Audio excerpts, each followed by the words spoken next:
എല്ലാവർക്കും പുതിയൊരു വീഡിയോയിലേക്ക് സ്വാഗതം. ഇന്ന് നമ്മൾ തയ്യാറാക്കാനായിട്ട് പോകുന്നത് നല്ലൊരു പടവലങ്ങ കറിയാണ് കേട്ടോ. എങ്ങനെയാണ് തയ്യാറാക്കുന്നത് നോക്കാം. വീഡിയോയിലേക്ക് പോകുന്നതിന് മുമ്പ് തന്നെ നമ്മുടെ വീഡിയോ ആദ്യമായിട്ടാണ് കാണുന്നതെങ്കിൽ വീഡിയോ ഇഷ്ടപ്പെടുവാണെങ്കിൽ ഒന്ന് സബ്സ്ക്രൈബ് ചെയ്യാനും ലൈക്ക് ചെയ്യാനും കൂടി മറക്കരുതേ. അതുപോലെ തന്നെ നമ്മുടെ വീഡിയോ സപ്പോർട്ട് ചെയ്യുന്ന എല്ലാവർക്കും ഒരുപാട് നന്ദി അറിയിക്കുന്നു. നമ്മുടെ പടവലങ്ങയും മാങ്ങയും വെച്ചിട്ടുള്ള കറി എങ്ങനെയാണ് തയ്യാറാക്കുന്നതെന്ന് നോക്കാം. നമ്മളിവിടെ ഒരു പടവലങ്ങയുടെ പകുതിയാണ് എടുത്തിട്ടുള്ളത്. അതുപോലെ തന്നെ ഒരു മാങ്ങ, ഒരു 3 പച്ചമുളകാണ് എടുത്തിട്ടുള്ളത്. പടവലങ്ങയെല്ലാം നല്ലപോലെ തൊണ്ട് ചെത്തിക്കളഞ്ഞെടുക്കുന്നുണ്ട്. ഇനി ഇതെല്ലാം ചെറിയ കഷ്ണങ്ങളാക്കി നമുക്ക് ഒരേ അളവിൽ മുറിച്ചെടുക്കാം.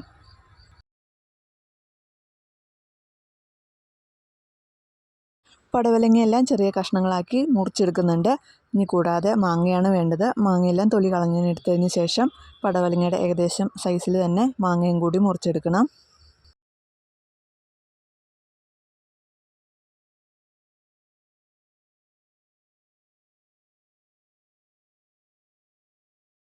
നമ്മളെടുത്തിട്ടുള്ള മാങ്ങ ഫുള്ളായിട്ട് തന്നെ മുറിച്ചെടുത്തിട്ടുണ്ട്. ഒരു മാങ്ങയായിരുന്നു എടുത്തിട്ടുള്ളത്. ശരിക്കും മാങ്ങയുടെ പുളി അനുസരിച്ചാണ് മാങ്ങ ചേർത്ത് കൊടുക്കേണ്ടത്. നല്ല പുളിയുള്ള മാങ്ങ ആയതുകൊണ്ട് ഒരെണ്ണം ചേർക്കുന്നത് മാത്രം. ഇനി പടവലങ്ങയും മാങ്ങയും ഒന്നുകൂടി നല്ലപോലെ ഒന്ന് കഴുകിയെടുക്കാം. നല്ലപോലെ ഒന്ന് കഴുകിയെടുത്തതിന് ശേഷം നമുക്കിനി കറി തയ്യാറാക്കാവുന്നതാണ്.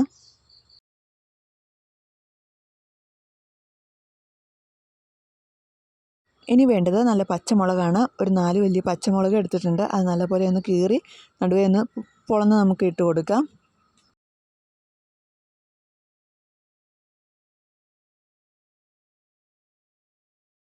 പച്ചമുളകെല്ലാം ചേർത്ത് കൊടുത്തിട്ടുണ്ട്. ഇനി വേണ്ടത് കറിവേപ്പിലയാണ്. കുറച്ച് കറിവേപ്പിലയും കൂടി ചേർത്ത് കൊടുക്കാം. ഇനി വേണ്ടത് ഉപ്പാണ്. 1 ടീസ്പൂൺ ഉപ്പ് കൂടി ചേർത്ത് കൊടുക്കാം.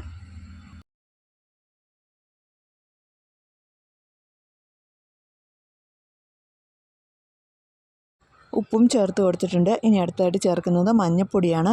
1 ടീസ്പൂൺ മഞ്ഞൾപ്പൊടി കൂടി ചേർത്ത് കൊടുക്കാം. മഞ്ഞൾപ്പൊടിയും കൂടി ചേർത്ത് കൊടുത്തു കഴിഞ്ഞാൽ നമ്മുടെ കറിക്ക് ആവശ്യമുള്ള വെള്ളം കൂടി ചേർത്ത് കൊടുക്കാം. പടവലങ്ങയും മാങ്ങയും വേവാനായിട്ടുള്ള വെള്ളം കൂടി ഇനി ചേർത്ത് കൊടുക്കണം. ഇനി നല്ലപോലെ ഒന്ന് മിക്സ് ചെയ്തതിന് ശേഷം അടുപ്പത്ത് വേവിക്കാനായിട്ട് വെക്കാം.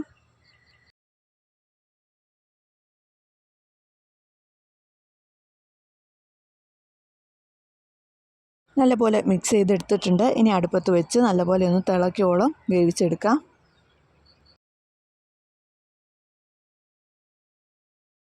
ഇത് വേവാനായിട്ട് ഒരുപാട് നേരമൊന്നും വേണ്ട, പെട്ടെന്ന് തന്നെ വെന്ത് കിട്ടും. അതുകൊണ്ട് തന്നെ നല്ലപോലെ ഒന്ന് തിളച്ചാൽ മാത്രം മതി.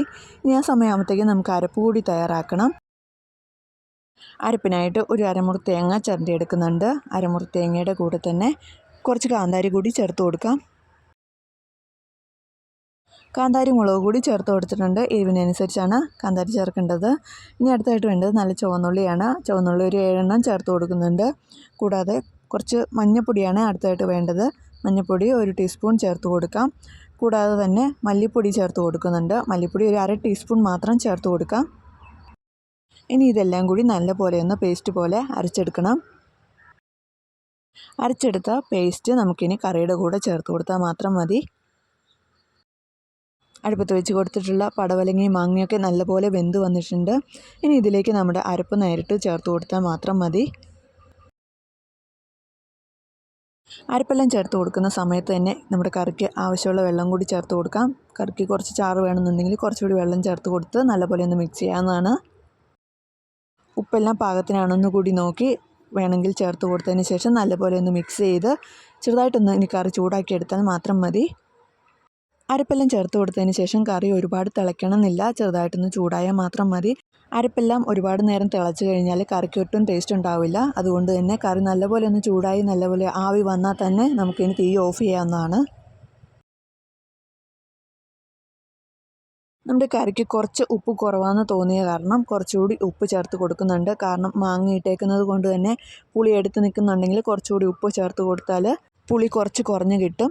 അതുകൊണ്ട് തന്നെ കുറച്ചുകൂടി ഉപ്പ് ചേർത്ത് കൊടുത്തതിന് ശേഷം നല്ലപോലെ മിക്സ് ചെയ്ത് ഇനി നല്ലപോലെ ഒന്ന് ചൂടാക്കാനായിട്ട് വെക്കാം. ഇനി കറി ഒന്ന് ചെറുതായിട്ട് ചൂടായാൽ മാത്രം മതി. നോക്കി നിൽക്കുന്ന സമയം കൊണ്ട് തന്നെ നമ്മുടെ കറി റെഡിയാകും. അതുകൊണ്ട് തന്നെ ചെറുതായിട്ടൊന്ന് മിക്സ് ചെയ്ത് കൊടുത്ത് തന്നെ നല്ലപോലെ ഒന്ന് ചൂടാക്കി എടുത്തതിന് ശേഷം നമുക്ക് തീ ഓഫ് ചെയ്യാം.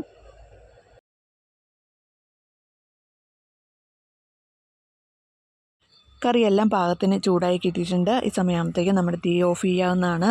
തീയെല്ലാം ഓഫ് ചെയ്തതിന് ശേഷം ഇനി കടുക് കൂടി താളിച്ച് കറിയുടെ കൂടെ ചേർത്ത് കൊടുക്കാം.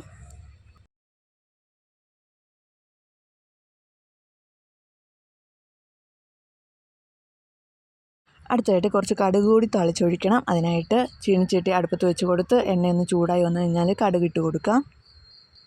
കടുകെല്ലാം നല്ലപോലെ പൊട്ടി വന്നിട്ടുണ്ട്. അതിനുശേഷം കുറച്ച് വറ്റൽമുളകും കൂടി ചേർത്ത് കൊടുത്ത് ചെറുതായിട്ടൊന്ന് ചൂടായി വന്നു കഴിഞ്ഞാൽ ഉള്ളിയും കറിവേപ്പിലയും ചേർത്ത് കൊടുത്ത് നല്ലപോലെ ഒന്ന് മൂപ്പിച്ചെടുക്കാം. ഉള്ളിയെല്ലാം നല്ലപോലെ ഒന്ന് മൂത്ത് വന്നു കഴിഞ്ഞാൽ ഇനി നമുക്കിത് നേരിട്ട് കറിയുടെ കൂടെ ചേർത്ത് കൊടുത്ത് നല്ലപോലെ ഒന്ന് മിക്സ് ചെയ്തെടുക്കാം. അങ്ങനെ കടുക് കൂടി താളിച്ചൊഴിച്ചിട്ടുണ്ട്. ഇനി നല്ലപോലെ ഒന്ന് മിക്സ് ചെയ്താൽ തന്നെ നമ്മുടെ കറി റെഡിയാണ്. സൂപ്പർ ടേസ്റ്റി ആയിട്ടുള്ള കറിയാണ്. എല്ലാവരും ഒന്ന് ട്രൈ ചെയ്ത് നോക്കുക. വീഡിയോ ഇഷ്ടപ്പെടുവാണെങ്കിൽ ഒന്ന് ലൈക്ക് കൂടി ചെയ്യുക. പുതിയൊരു വീഡിയോ ആയിട്ട് അടുത്ത ദിവസം കാണാം. അതുവരെയ്ക്കും എല്ലാവർക്കും ബൈ.